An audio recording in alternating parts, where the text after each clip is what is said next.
আমার মতো আপনাদের কার কার সকালবেলা বাইরে নাস্তা করতে ভালো লাগে? তো আমরা একটা অফিসিয়াল কাজে ফিসে আসি। তো প্রথমে সকালবেলা নাস্তাটা করে নিই। এর ফাঁকে অফিসিয়াল কাজগুলো শেষ করে এরপরে চলে আসি একটা আরাবিয়ান দোকানে। এখান থেকে কয়েক রকমের মাংস নিব। তো যদিও সেটা আমি ভিডিও লাস্টে দেখিয়ে দেব কি কি মাংস নিয়েছি বা কি কি বাজার করলাম। তো এদিকে যেহেতু কাজগুলো শেষ করতে করতে দুপুর টাইম হয়ে গেছে, আমরা কাবাব খেয়ে নিই।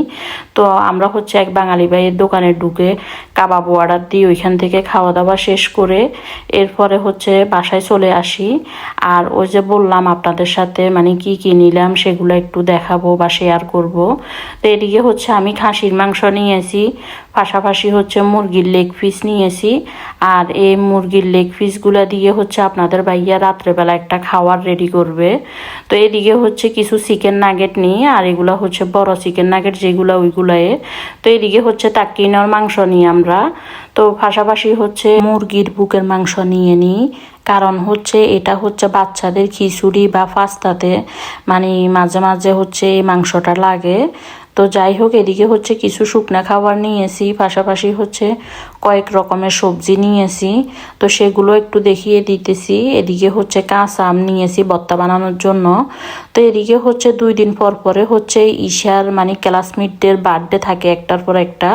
তো এদিকে ক্লাসমেটকে গিফট করার জন্য সে মেকআপ বক্সটা নেয়, আর পাশাপাশি হ্যাপি বার্থডে লেখা একটা শপিং ব্যাগ নেয়। তো এটা তার বান্ধবীকে সে গিফট করবে। আর এদিকে ম্যাডামেরা স্কুলের জন্য কিছু জিনিস নিতে বলে, তার ভিতরে একটা লাইট ছিল, আরও কয়েকটা জিনিস ছিল, যদিও ওইগুলার ভিডিও করা হয় নাই। তো সামনে তাদের একটা প্রোগ্রাম আছে, ওই প্রোগ্রামের জন্য এই জিনিসগুলা লাগবে। তো এদিকে এখন আপনাদের ভাইয়া মাংসগুলা রেডি করে নিতেছে। তো এটা 5 ফেনে 80% 5 ফেনে কুক করে ফেলবে, কারণ আমাদের যে পণ্যটা ওইটার উপরের অংশে যে তাপটা ওইটা হয় না, শুধু নিচের থেকে তাপটা আসে। তো যার কারণে আপনাদের ভাইয়া 5 ফেনে 80% কুক করার পরে 20% পণ্যতে দিয়ে খাবারটা রেডি করে। তো যাই হোক, এদিকে আপনাদের ভাইয়া খাবারটা রেডি করার পরে এটা ফাইনাল লুক। আর এই খাবারটা কি যে মজা, বিশ্বাস করেন, একবার যদি খান এরপরে বারবার খেতে ইচ্ছে করবে। এটা খুবই মজা হয়।